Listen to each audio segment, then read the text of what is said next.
Bien, hermanos, les voy a invitar que abran sus Biblias. Primera carta de Pedro, capítulo 3. Vamos a estar estudiando el versículo 1 al 6. Primera carta de Pedro, capítulo 3, versículos del 1 al 6.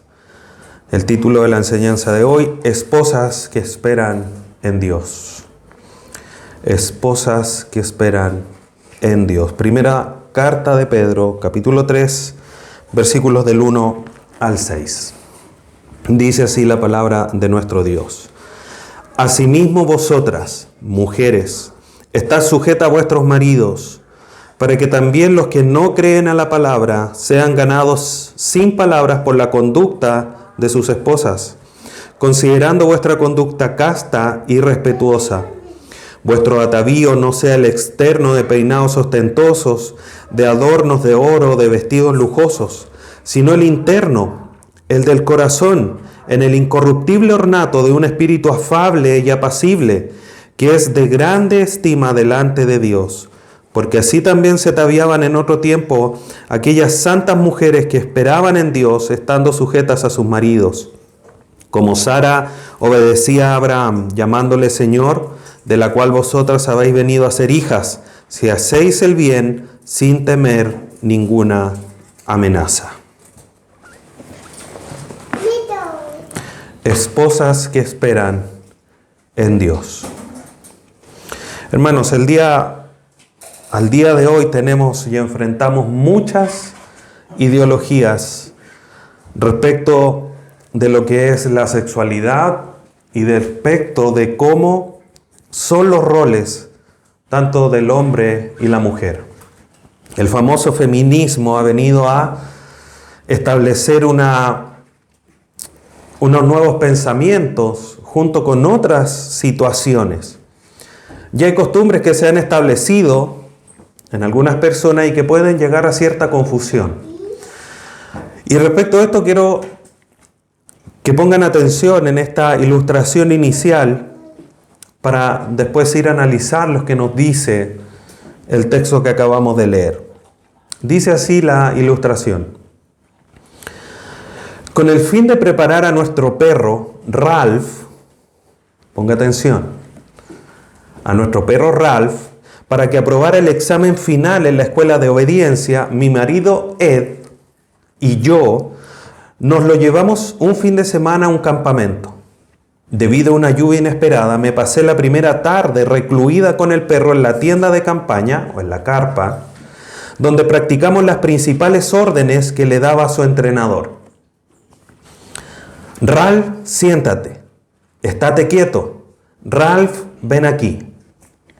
Al día siguiente, mientras recogíamos para volver a casa, un hombre que había acampado a unos metros de nosotros vino a pedirnos prestada un hacha para cortar leña. Cuando Ed se la dio, el tipo me miró de arriba abajo, sonrió a mi esposo y dijo: gracias, Ralph.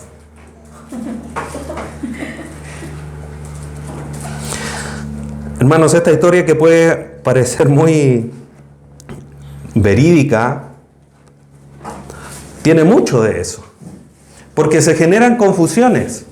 Obviamente, aquel vecino de campamento no tenía cómo saber que su esposo no se llamaba Ralph, ni Ed, pero es interesante cómo él piensa que su esposa le está diciendo a su esposo: siéntate, estate quieto, ven acá, como si lo mandara, tal cual como si fuese un perro.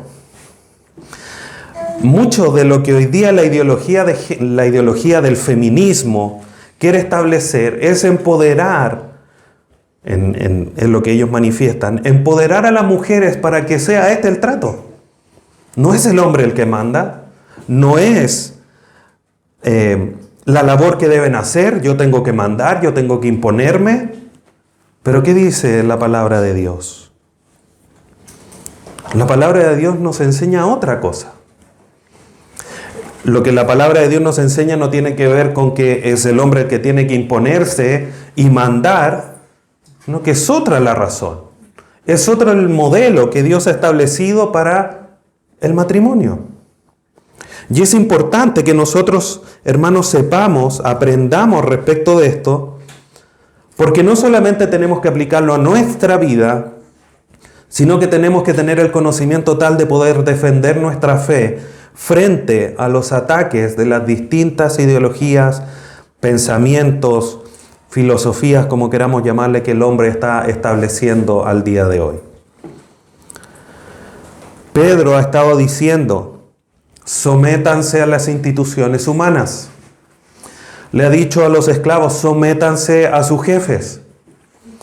Y ha hablado del ejemplo de Jesucristo sometiéndose de una manera voluntaria para hacer la voluntad de Dios.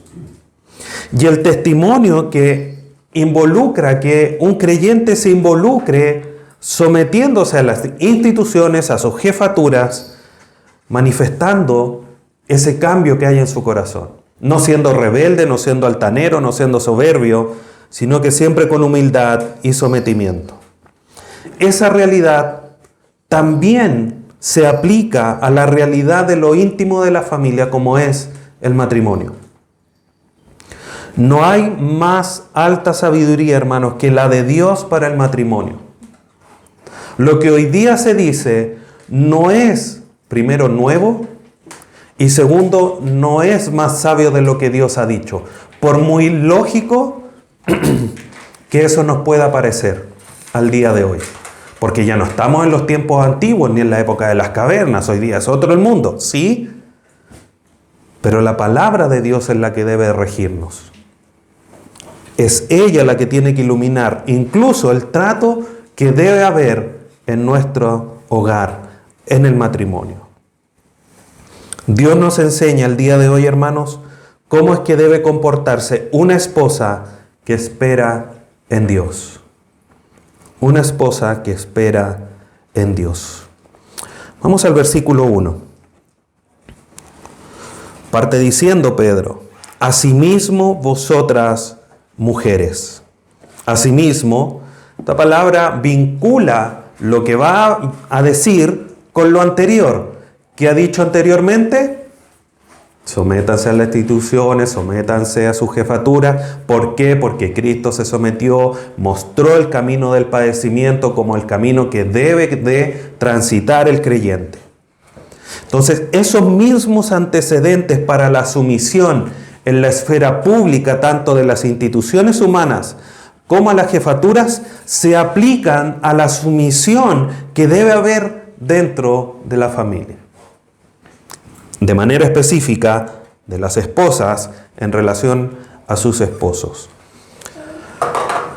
No se trata, hermanos, y hay que ser claros en esto, de que las esposas sean esclavas y que se establezca una relación de amo, los esposos, y esclavas, las esposas. No es eso lo que está diciendo la palabra de Dios, sino que lo que está diciendo es que hay una similitud en la sumisión que tiene que haber. Y ya vamos a ir avanzando y explicando esto. Asimismo, vosotras mujeres. ¿Qué es lo que Pedro le dice a las mujeres? Estad sujetas a vuestros maridos.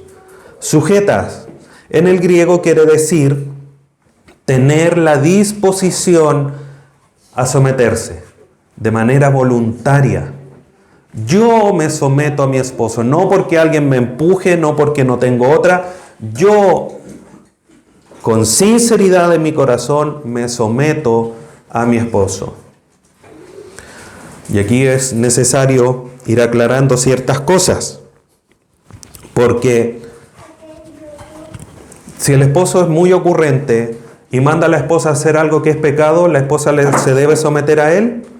No, porque ¿qué es lo que dice Hechos 5:29? Es mejor obedecer a Dios que a los hombres. Pero en el resto de las cosas, la esposa debe someterse. Y el esposo cristiano, que ya vamos a estar hablando de él la próxima semana, si Dios lo permite, también le da instrucciones.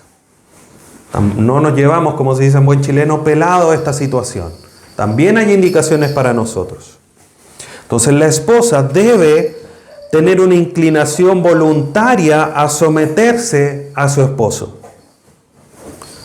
Y es interesante, hermanos, porque esa sujeción, ese sometimiento es a su esposo, no a los hombres.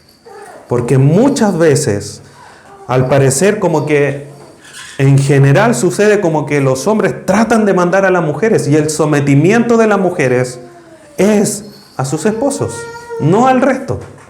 Obviamente hay caminos. Si una mujer trabaja, tiene que obedecer a su jefe, como ya lo vimos.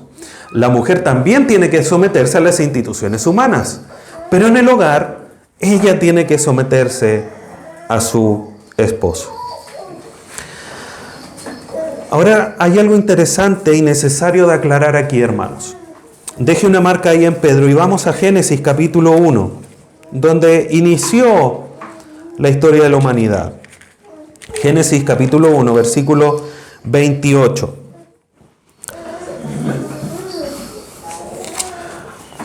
Dice así, Génesis 1, 28. Leamos el 27 para que entendamos el contexto. Génesis 1:27 dice, y creó Dios al hombre a su imagen, a imagen de Dios lo creó, varón y hembra los creó. 28, y los bendijo Dios. ¿A quién bendijo Dios? Al hombre y a la mujer, al varón y a la hembra. Y les dijo, ¿a quién les dijo? A la mujer y al hombre, fructificad y multiplicaos. La orden a quién está haciendo, a los dos. Llenad la tierra y sojuzgadla. ¿A quién le está hablando? A los dos.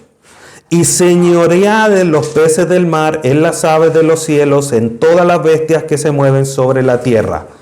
¿A quién le dio Dios la orden de señorear, de multiplicarse, de fructificar, de llenar la tierra y sojuzgarla? ¿A Adán y a Eva? A los dos. A los dos Dios le dio la orden de gobernar la tierra. El hombre no podía ser el señor exclusivo. No era el rey, aunque los mexicanos digan otra cosa. Dios le creó lo que se conoce como ayuda idónea, no para servirlo, no para hacer las cosas del hogar, sino que una ayuda para dialogar y para gobernar.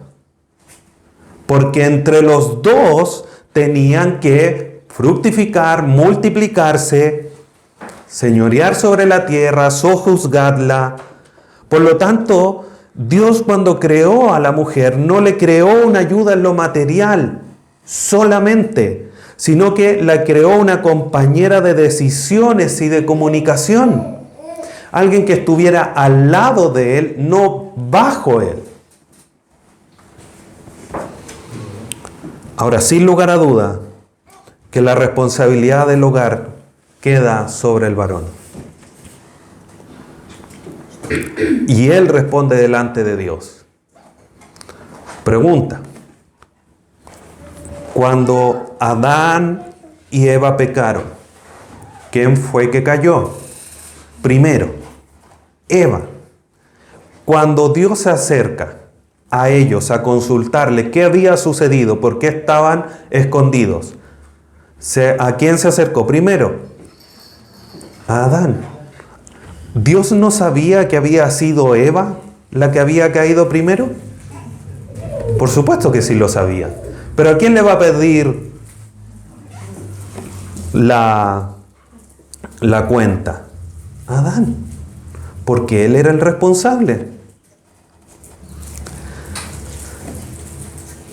La esposa, hermanos, es quien acompaña las decisiones y no una sirvienta al servicio del hombre. Eso no existe. Ambos deben trabajar para que el matrimonio sea honroso.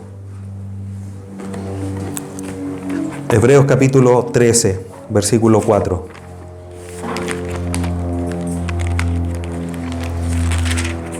Hebreos 13:4. Honroso sea en todo el matrimonio y el lecho sin mancilla, pero los fornicarios y a los adúlteros los juzgará Dios. Honroso sea en todo el matrimonio. ¿En qué debe hacer el hombre y qué debe hacer la mujer para que el matrimonio, sea honroso?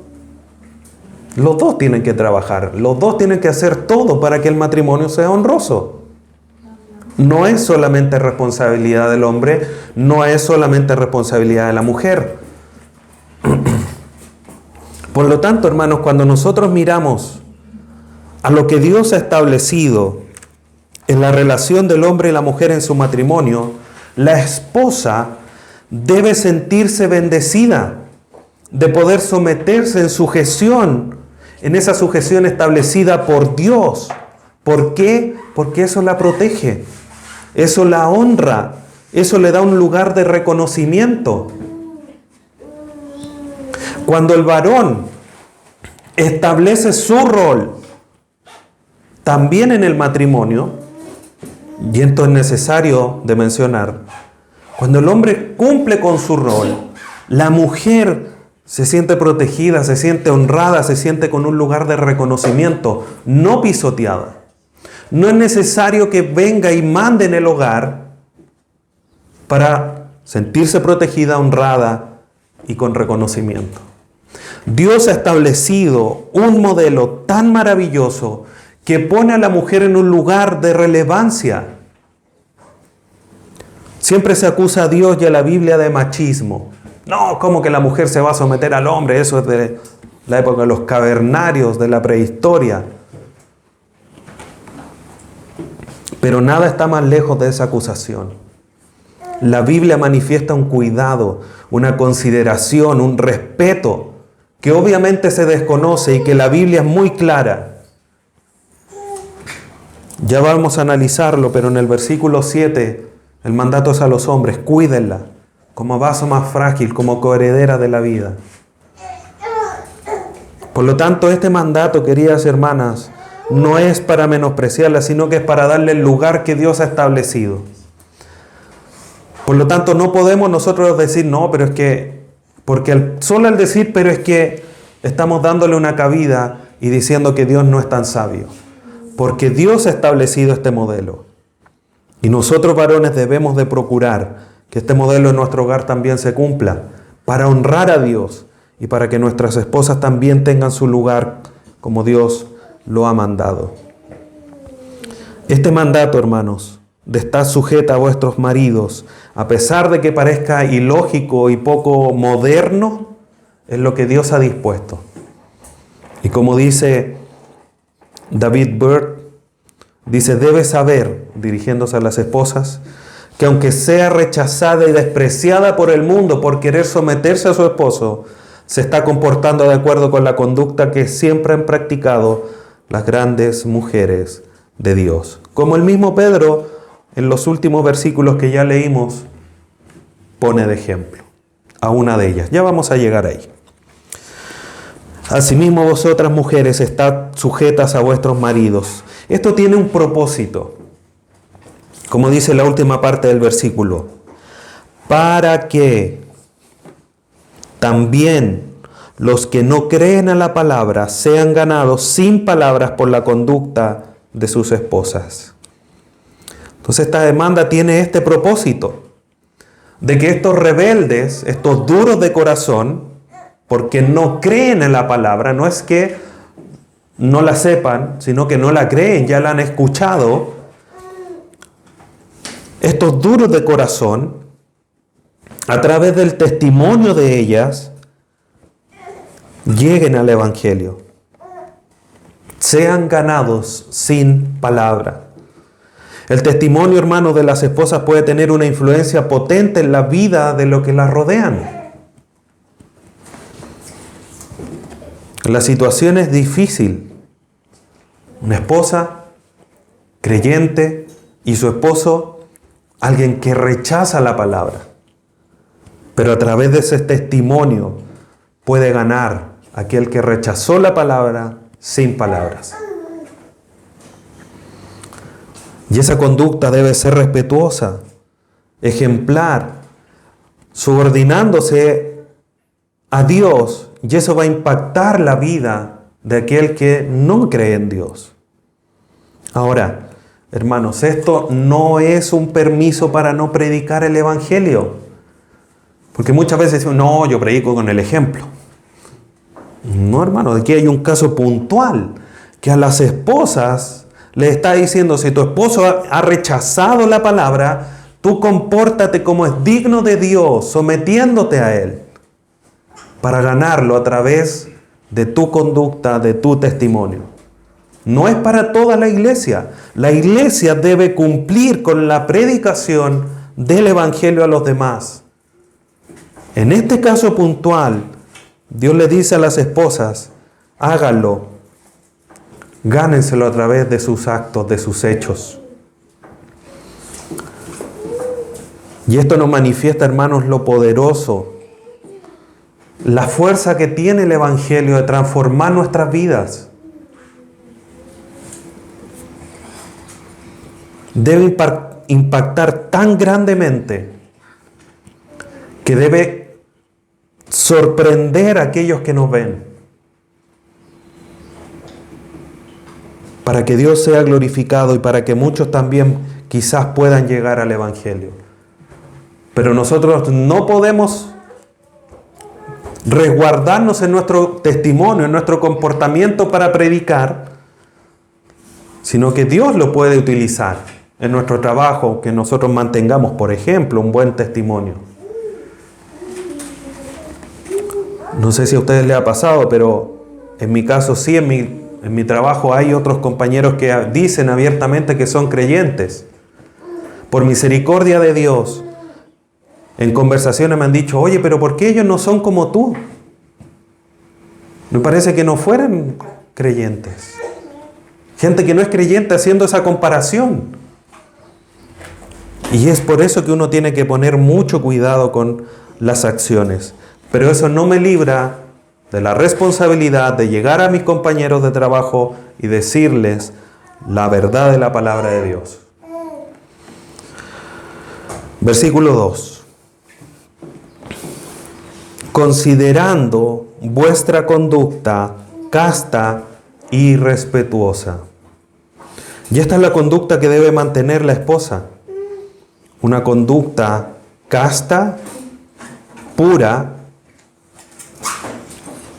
y respetuosa. Podemos entender que quizás muchas veces las esposas de esposos que no eran creyentes y que negaban la palabra de Dios, quizás le llegaban diciendo, sí, pero tú eres un marrano, no sé, insultándolo. Y no es esa la conducta. Ella debe mantener una conducta casta, pura, según las normas de Dios, y respetuosa hacia el esposo. Esa forma de vivir llama la atención. Por eso le dice, considerando vuestra conducta, o sea, les va a impactar tanto que esa conducta de respeto, de pureza, de sometimiento, va a llamar la atención, la va a considerar, va a decir, ¿qué pasa aquí? Le va a hacer un cortocircuito. ¿Por qué está pasando esto? ¿Por qué si yo no soy creyente no la acompaño, le pongo difícil la situación? ¿Por qué ella sigue manteniendo una vida tranquila, siendo respetuosa conmigo? Eso lo va a hacer considerar. Entonces, vivir en respeto a los mandamientos de Dios nos ayuda, hermano, a manifestar respeto a los que nos rodean. Porque tememos a Dios y ese temor de Dios nos hace vivir también en humildad y consideración hacia los otros. Es el testimonio de una vida transformada la que podrá ganar la vida de aquel que no cree en Dios y que ha rechazado la palabra. Considerando esa conducta piadosa, esa conducta casta. Y Pedro, del versículo 3 en adelante, aborda algo que las hermanas deben de considerar. Comienza diciendo: vuestro atavío no sea el externo de peinados ostentosos, de adornos de oro y de peinados lujosos. Es interesante porque en el griego esa palabra atavío no está. Se entiende que está hablando de lo externo, del atavío, del arreglo externo, de la vestimenta. Pero en el texto griego va y dice directamente a las hermanas y les dice: no sean externas. No se preocupen de lo de afuera. ¿De qué lo de afuera? De los peinados, de los adornos, de los vestidos. No sean externas. Y les agrega este llamado adicional a las esposas. Las mujeres deben de vestirse de una manera moderada, no al extremo ostentoso. Antes de una preocupación extrema por lo externo, deben preocuparse por el atavío interno. Ahora, queridas hermanas y queridos hermanos, este versículo se ha aplicado de una manera tan extremista en muchos lugares, impidiéndole, en algunos casos, arreglarse a las hermanas. Y eso no es lo que dice el texto. Ni los peinados ni los vestidos los podemos comparar a los de la alta sociedad de la época griega. En general, podríamos decir que la historia nos enseña que en los tiempos en que Pedro escribió, habían dos grandes grupos: la alta sociedad y la muy baja sociedad. Era bien extremo. Y la alta sociedad de la época se vestía con peinados lujosos. Todos vemos de cierta manera las películas que de alguna manera nos ilustran cómo las de la alta sociedad tenían grandes vestidos, joyas muy ostentosas, peinados, para qué decir, lo que involucraba mucho tiempo para arreglarse, para ser peinados, para peinarse, para vestirse. Y es eso lo que Pedro está apuntando. No está prohibiendo el arreglarse. El problema es el exceso al cual se estaba llegando y al cual las hermanas estaban apuntando. Porque no era: ay, me voy a pintar un poquito, sino es: no voy a decir nada para no agravar la situación. Usted me entiende. Lo mismo sucedía con el peinado, lo mismo sucedía con el vestido, lo mismo sucedía con los adornos. Había una preocupación excesiva, llegando al punto de ser lujoso. Y Pedro le dice a las hermanas: no se preocupen de eso, no sean externas, no se preocupen de lo externo, no dejándolo de lado, no es olvídenlo, sino como dice el versículo 4, sino el interno. No sean externas, sino que busquen el interno.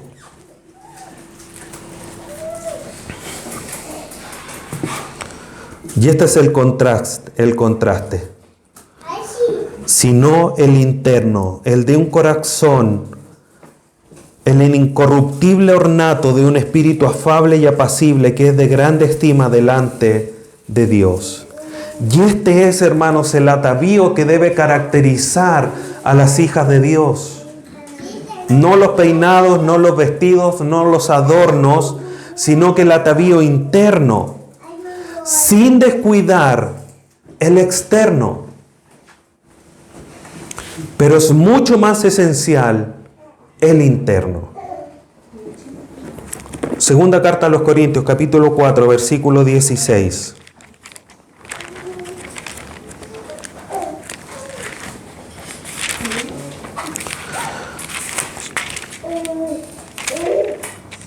Dice: por tanto, no desmayamos, Antes, aunque nuestro hombre exterior se va desgastando, el interior, no obstante, se renueva de día en día. ¿Qué es más importante? ¿A qué le debemos prestar más atención? ¿Al externo o al interno? Al interno, porque se va renovando. Efesios 3:16.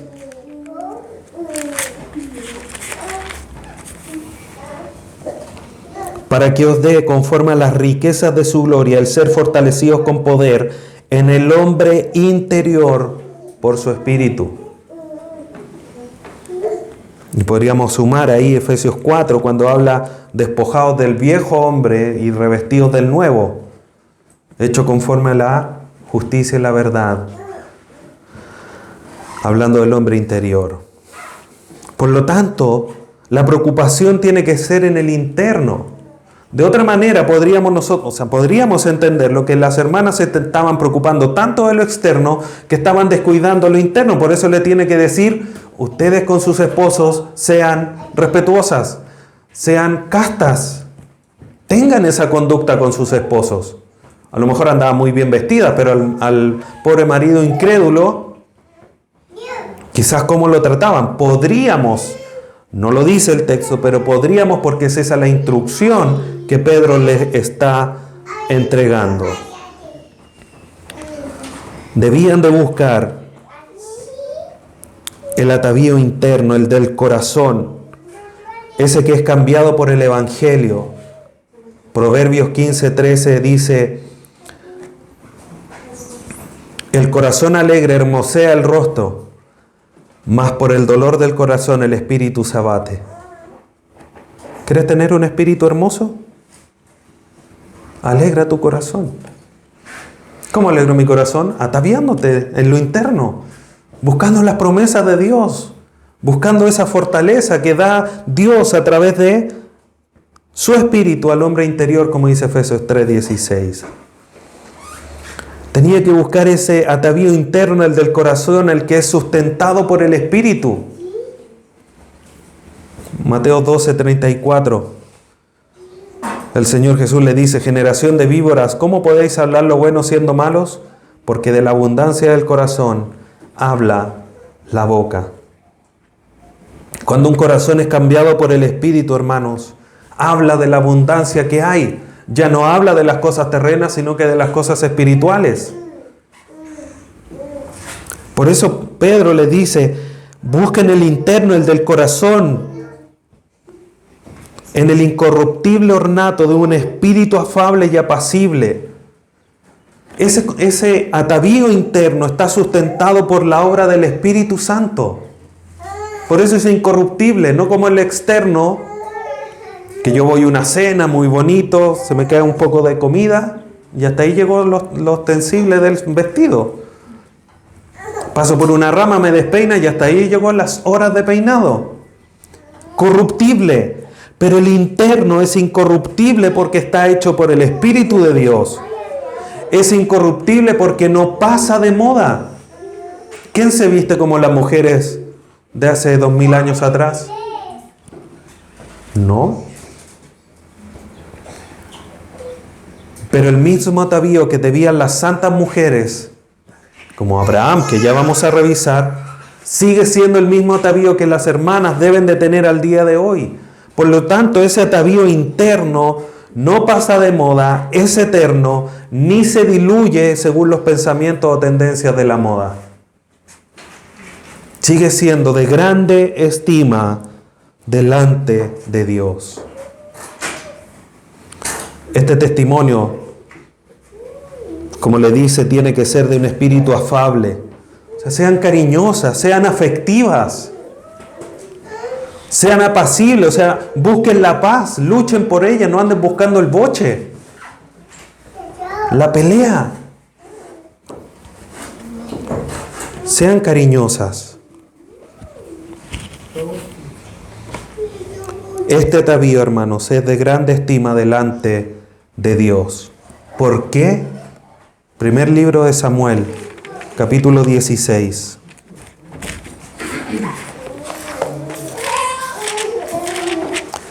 Versículo 7. Primer libro de Samuel, capítulo 16, versículo 7.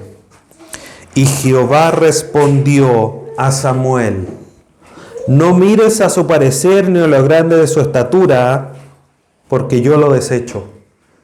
¿Qué le está diciendo Jehová a Samuel? No seas externo.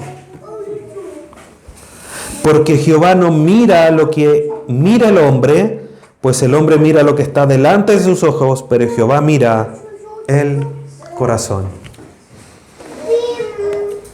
Es ahí donde tiene que poner su atención. El testimonio sincero a los ojos de los hombres y de Dios es el que debe guiar la conducta de una esposa o una mujer cristiana. Eso va a hacer ganar a aquellos que son incrédulos, y eso, en el caso de que ambos sean creyentes, va a hacer honroso el matrimonio. Y Pedro, una vez más, cita las Escrituras para que no le digan: Pedro, pero estás pasado de moda. Actualízate. Versículo 5. Porque así también se ataviaban en otros tiempos aquellas santas mujeres que esperaban en Dios, estando sujetas a sus maridos. Este atavío que menciona Pedro es usado por otras mujeres de las Escrituras. Mujeres destacadas porque esperaban en Dios. Hebreos, capítulo 11, versículo 13.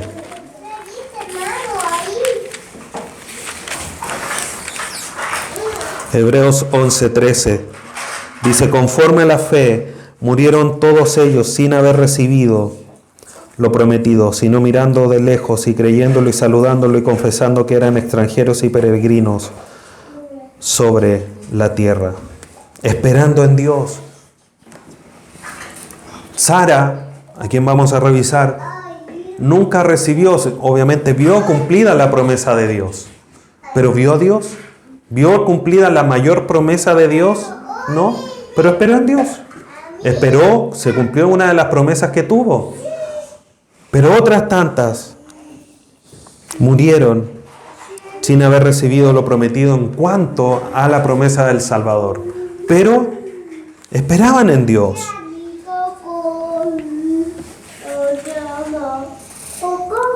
Y así también se ataviaban. Esperaban en Dios. Esto manifiesta, hermanos, esa fe y un apego a su voluntad. Y es así como manifestaban este apego y esta dependencia de Dios. ¿Cómo se ataviaban ellas? En lo espiritual, en lo que uno veía, sometiéndose a sus esposos. Porque así también se ataviaban en otro tiempo aquellas santas mujeres que esperaban en Dios. Santas mujeres que esperaban en Dios. ¿Cómo sabía Pedro, si no las conocía, que esperaban en Dios? Porque se sometían a sus esposos. Eso es una manifestación de un apego a la voluntad de Dios. De decir, Dios me dice, yo hago. De una conducta y de un apego a lo que Dios estaba diciendo. Este es el modelo que Dios, hermanos, ha establecido para la relación matrimonial. Ninguna filosofía humana debe ser mayor a lo dispuesto por Dios. Ni por muy lógico ni muy bonito que sea, o que nos suene, mejor dicho. Ningún movimiento de la sociedad debe cambiar esta realidad. Debemos apegarnos a lo que Dios ha dicho. Ninguna mala interpretación debe privar de la bendición de este modelo. Porque no está diciendo Pedro que la esposa tiene que, permítanme manifestarlo así, andar todo chascón en la casa, andar mal vestida, porque no tienen que preocuparse del vestido y no los peinados, sino que preocúpense en ser amables y amorosas con sus esposos. No importa si andan chascones y mal vestidas.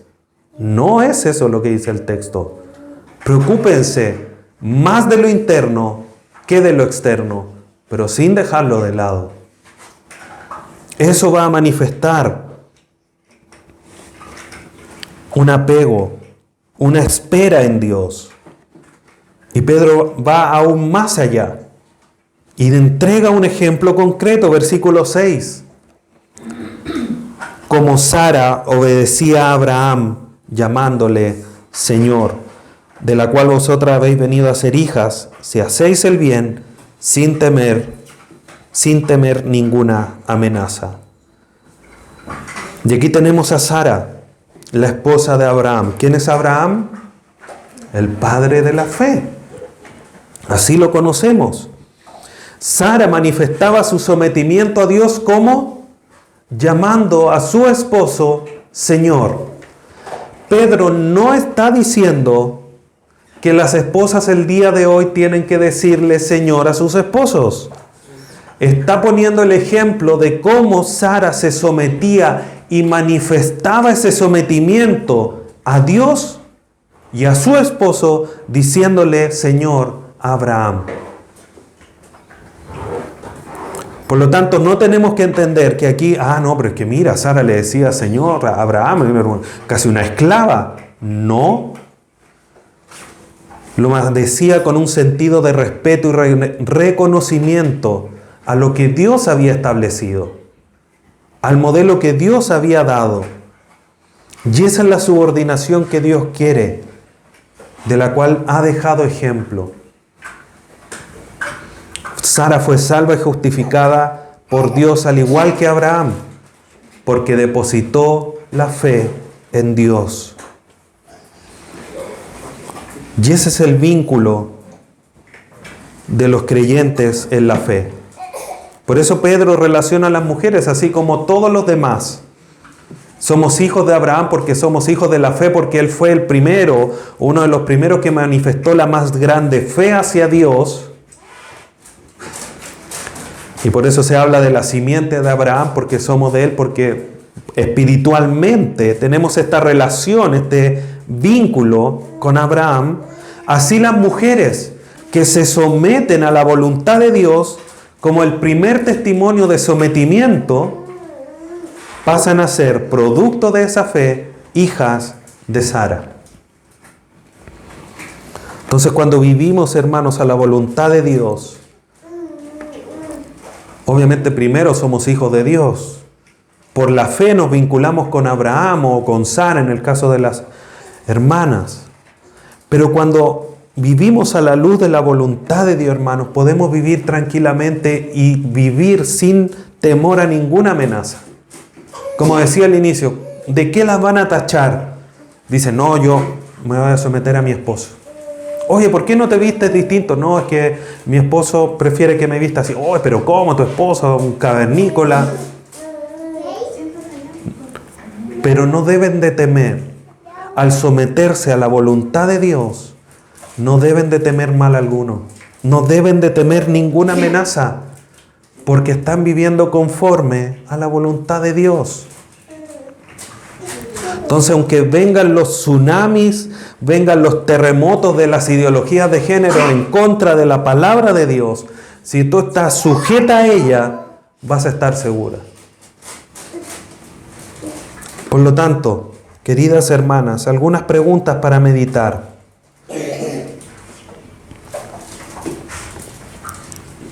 Solo son preguntas.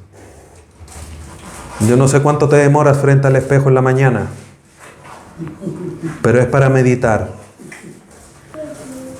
¿Cuánto tiempo pasas ante el espejo y cuánto ante el espejo de la palabra de Dios?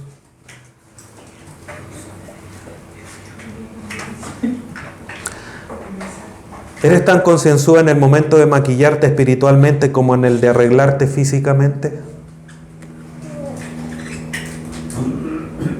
¿Cuál es realmente tu preocupación? ¿La opinión de Dios o la de la galería humana?